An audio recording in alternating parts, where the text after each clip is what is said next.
so explanations had to be given and Carlo Ancelotti did not hesitate to give them. The Italian went for Arda Güler after the Leipzig game. The plan was more than different, and the first to know is none other than Carlo Ancelotti, who at a press conference acknowledged that both his approach and subsequent changes in the duel against Leipzig were far from what was expected.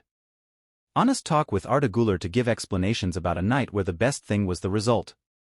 After having won by 1 goal in the first leg, Carlo Ancelotti's men were preparing for their first match of the year at the Santiago Bernabéu, and why not for the 18-year-old Turkish footballer to have his debut in the Copa de Dope for Concha Espina?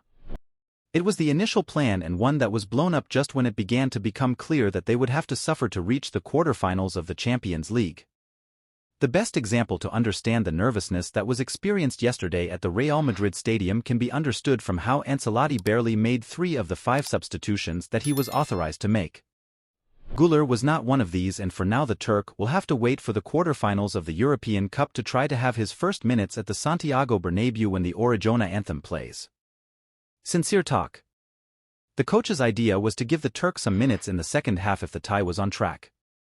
The reality is that we all know which way it went, and after a full classification the baptism was Carletto himself who contacted the footballer to tell him that he has not forgotten the promise made. If there will be an opportunity in the quarterfinals or if the Turk's services are needed, he will be ready for the duel. Looking ahead to what lies ahead, and with many already thinking about the match against Celta de Vigo, we are talking about a new opportunity for the White Colosseum to enjoy a Güler who, except for a 180-degree turn, will once again need a score in his favor, part of his teammates, to continue gaining momentum in a Real Madrid whose activity does not stop.